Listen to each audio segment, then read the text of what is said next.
Good afternoon everyone. मैं रूमा सिंह आज आप सभी के समक्ष लेके आई हूँ सुदर्शन कृत बात अठन्नी की, जो आईसीएसई बोर्ड कक्षा 9वीं और 10वीं के पाठ्यक्रम में दिया गया है। तो देखते हैं हम सुदर्शन जी के बारे में। सुदर्शन जी का वास्तविक नाम बद्रीनाथ था। इनकी भाषा सरल, सहज तथा मुहावरेदार थी। इन्होंने अनेक फिल्मों की पटकथा लिखी, कहानियाँ लिखी। इनकी पहली कहानी है हार की जीत, जो बहुत प्रसिद्ध है। आज हमारे पाठ्यक्रम में जो कहानी दी गई है बात अठन्नी की, तो आइए हम देखते हैं बात अठन्नी के माध्यम से इन्होंने हमें क्या संदेश दिया है। कहते हैं बात अठन्नी का जो पाठ है यह उस समय लिखा गया था 1920 के दशक में। इस कहानी के द्वारा लेखक लोगों को यह संदेश देते हैं कि मालिक को अपने नौकरों की छोटी बड़ी गलतियों को भुला देना चाहिए। जहां बाबू जगत सिंह, इस कहानी के मुख्य पात्र, जहां बाबू जगत सिंह लाखों के रिश्वत लेकर हजम कर लेते हैं, वहीं अठन्नी की चोरी पर रसीला के साथ किस प्रकार से व्यवहार करते हैं। आइए देखते हैं कहानी में मुख्य पात्र है रसीला, रमजान, इंजीनियर बाबू जगत सिंह और शेख सलीमुद्दीन। रसीला बाबू इंजीनियर जगत सिंह के यहाँ नौकरी करता था। उसके महीने के वेतन 10 रुपये थे। अर्थात इस कहानी का मुख्य पात्र जो रसीला है वह इंजीनियर बाबू जगत सिंह के यहाँ काम करता है और उसकी मासिक वेतन 10 रुपये है। गांव में उसके बूढ़े पिता, पत्नी, एक लड़की और 2 लड़के हैं। इन सभी का भार उसके कंधों पर था। इतने में उसका गुजारा नहीं होता था। जो भी तनख्वाह मिलता था, तनख्वाह अर्थात वेतन जो भी मिलता था, वह गांव भेज देता था, अपने घर भेज देता था। घर वालों का गुजारा न चल पाता। उसने कई बार इंजीनियर बाबू जगत सिंह से वेतन बढ़ाने की मांग की, बार बार प्रार्थना करता रहा। वह जब कहता, इंजीनियर बाबू जगत सिंह का जवाब होता, अगर तुम्हें कोई यहाँ से ज़्यादा दे रहा है तो तुम अवश्य चले जाओ, मैं तनख्वाह पगार नहीं बढ़ाऊंगा। वह सोचता, यहाँ इतने सालों से हूँ, यहाँ पे जो मुझे विश्वास मिला है वह कहीं और नहीं मिलेगा। यहाँ से जाऊँ तो शायद कोई 11-12 दे दे, लेकिन यहाँ की तरह सम्मान नहीं मिलेगा। वहीं दूसरी तरफ जिला मजिस्ट्रेट का अर्थ होगा कि जिला यानी कोई डिस्ट्रिक्ट, किसी डिस्ट्रिक्ट में जो कार्य का संचालन करता है, किसी एक डिस्ट्रिक्ट में जो वहाँ के कानून की व्यवस्था का संचालन करता है, उसे कहते हैं जिला मजिस्ट्रेट। जिला मजिस्ट्रेट के यहाँ कौन काम करता था? रमजान और रसीला दोनों अच्छे मित्र थे। दोनों अच्छे मित्र होने के कारण दोनों पास में रहते थे। दोनों में बहुत बड़ी मैत्री थी। मैत्री यानी मित्रता थी। दोनों घंटों साथ बैठते, बातें करते। शेख सलीमुद्दीन जो जिला मजिस्ट्रेट थे, उन्हें फलों का बहुत शौक था। रसीला हरदम रमजान को फल ला कर देता था। और वहीं दूसरी तरफ बाबू जगत सिंह जो इंजीनियर बाबू थे, उन्हें मिठाइयों का बहुत शौक था। रमजान रसीला को मिठाइयाँ देता था। इस प्रकार से दोनों घंटों बैठते थे, बात करते थे। एक दिन रमजान ने रसीला को उदास देखा। रमजान ने देखा रसीला बहुत उदास है, कारण पूछा। पहले तो रसीला छिपाता रहा। रमजान ने कई बार प्रयत्न किया, लेकिन रसीला ने नहीं बताया। अंत में रमजान ने कहा कि अगर ऐसी बात है तो खाओ मेरी सौगंध की कोई बात नहीं है। सौगंध का अर्थ है कसम, शपथ। शपथ देने के बाद रसीला ने रमजान से हट किया। नहीं, ऐसी कोई बात नहीं है। रमजान के हट करने पर रसीला ने सारी बात बताई कि घर से खत आया है। खत का अर्थ होगा लेटर, चिट्ठी आई है, पत्र आया है। कहते हैं कि गांव से पत्र आया है और वहां पर लिखा है कि बच्चे बीमार है और घर पर रुपया नहीं है, तो मालिक से पेशगी मांग लो। पेशगी का अर्थ होता है जो एडवांस में पैसा लिया जाता है। जहां पर कार्य करते हैं वहां पे एडवांस में जो पैसा लेते हैं उसे कहते हैं पेशगी। कहते हैं 1 पैसा भी ना दूंगा। और जब मैंने अपने मालिक इंजीनियर बाबू जगत सिंह से इसके बारे में बात की तो उन्होंने कहा कि मैं 1 रुपये भी नहीं दूंगा। रमजान ने ठंडी सांस भरी। उसने रसीला को ठहरने का संकेत किया और आप कोठरी में चला गया। अर्थात रसीला ने जब सारी बातें रमजान को बताई, रमजान ने कहा तुम यहीं ठहरो, और वह कोठरी में जाता है और उसने अपने जो भी बचाए हुए रकम है लाकर रसीला के हाथ में रखता है।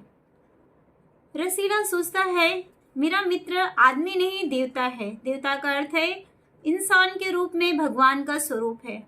कहते हैं मेरा मित्र ईश्वर नहीं देवता है। रसीला के बच्चे स्वस्थ हो गए और धीरे धीरे रमजान के ऋण रसीला ने चुका दिए। 8 आने बाकी रह गए थे। 8 आने अर्थात 50 पैसे। 1 रुपए में 100 पैसे होते हैं। पहले 8 आना चलता था, अठन्नी, यानी उस समय में जब अठन्नी चलता था उस समय की बात है। तो अठन्नी जो है वो बच गई थी। रमजान ने कभी भी रसीला से पैसे नहीं मांगे, लेकिन फिर भी रसीला जब भी उसके पास आता आंखें ना उठा पाता। एक दिन की बात है, बाबू जगत सिंह किसी से कमरे में बात कर रहे थे। बाबू जगत सिंह अर्थात रसीला के जो मालिक थे, इंजीनियर बाबू जगत सिंह, वह किसी से कमरे में बात कर रहे थे और कह रहे थे बस 500, इतनी सी रकम देकर आप मेरा अपमान कर रहे हैं। अर्थात कि 500 रुपए की बात कर रहे हैं, इससे तो मेरा सरासर अपमान हो रहा है। सामने वाला व्यक्ति कहता है हुजूर मान जाइए, आप समझे आपने मेरा काम मुफ्त किया है। रसीला समझ गया भीतर रिश्वत ली जा रही है। सोचने लगा रुपया कमाने का यह कितना आसान तरीका है। सारा दिन मजदूरी करता हूँ, तब महीने भर बाद 10 रुपए हाथ आते हैं। वह बाहर आया और रमजान को सारी बात सुना दी। अर्थात ये जब बातें उसने सुनी रसीला ने कि अंदर रिश्वत की बात हो रही है, 500 और 1000 की बात हो रही है, ये सारी बातें उसके मन में बार बार घूम रही थी और उसने सारी बातें अपने मित्र रमजान को बता दी कि अंदर ऐसी ऐसी बातें हो रही हैं। रमजान बोला बस इतनी सी बात, हमारे शेख साहब तो उनके भी गुरु हैं, अर्थात उनसे भी बढ़ के हैं। हमारे जो शेख है सलीमुद्दीन, हमारे जो सेठ है, उनसे भी बढ़कर है। आज भी एक शिकार फंसा है और बात 1000 से कम नहीं होगी।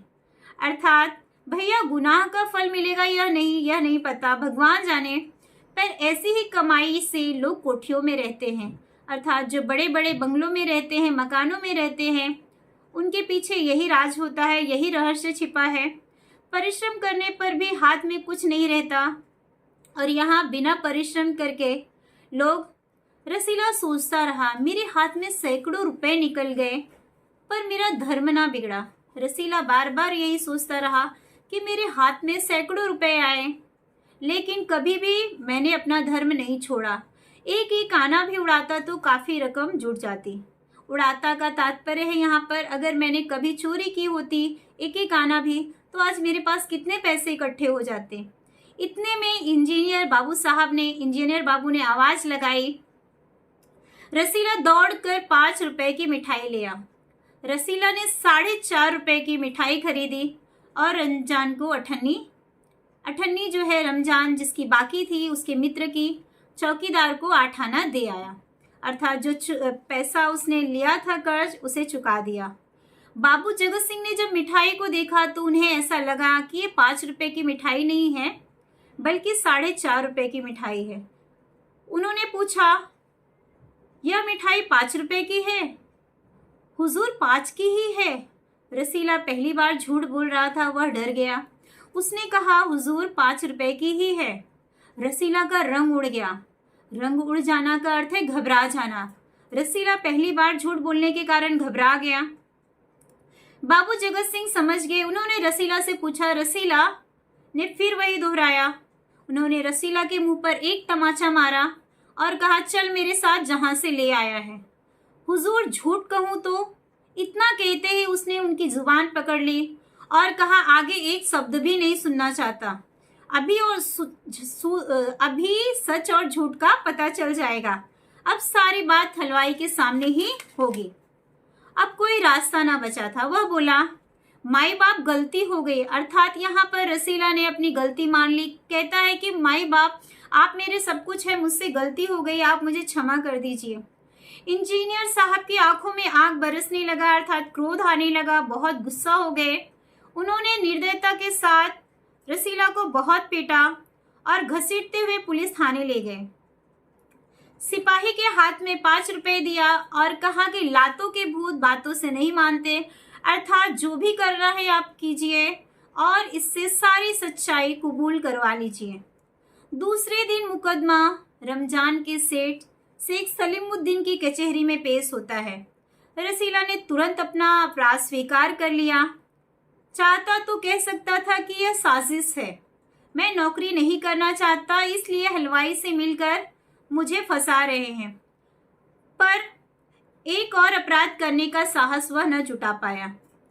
उसकी आंखें खुल गई थी, हाथ जोड़कर बोला, हुजूर मेरा पहला अपराध है, आप मुझे क्षमा कर दीजिए। शेख साहब न्यायप्रिय आदमी थे, उन्होंने रसीला को 6 महीने की सजा सुना दी और रुमाल से मुंह पोंछा। यह वही रुमाल था जिसमें एक दिन पहले 1000 रुपए बांधकर किसी ने दिए थे रिश्वत के रूप में। फैसला सुनकर रमजान की आंखों में खून उतर आया, अर्थात फैसला सुनने के बाद रमजान को बहुत क्रोध आया, गुस्सा आया। यह दुनिया न्याय नगरी नहीं अंधेर नगरी है। चोरी पकड़ी गई तो अपराध हो गया। असली अपराधी बड़ी बड़ी कोठियों में बैठकर दोनों हाथों से धन बटोर रहे हैं और कोई नहीं पकड़ता। रमजान ने गुस्से में कहा, यह न्याय नगरी नहीं अंधेर नगरी है। रात के समय जब 1500 के चोर नरम गद्दों पर मीठी नींद ले रहे थे, अठन्नी का चोर जेल की तंग अंधेरी कोठरी में पछता रहा था। अर्थात इस पाठ में हमने देखा संपर्क वर्ग की, संपन्न जो समृद्ध वर्ग के लोग होते हैं उनकी हृदयहीनता और विपन्न वर्ग की आत्मीयता तथा हमारी न्याय व्यवस्था की त्रुटियों को दिखाता है यह पाठ। और इस पाठ के माध्यम से यशपाल जी हमें संदेश देते हैं कि मालिक को अपने नौकरों की छोटी बड़ी भूलों को क्षमा कर देना चाहिए। जहां बाबू जगत सिंह स्वयं रिश्वत लेते हैं, परंतु केवल अठन्नी की चोरी को बर्दाश्त नहीं कर पाते और अपने नौकर रसीला को दंड दिलवाते हैं। उम्मीद है कि आपको पाठ अच्छे से समझ में आया होगा। तो आगे मिलते हैं अगले वीडियो के साथ।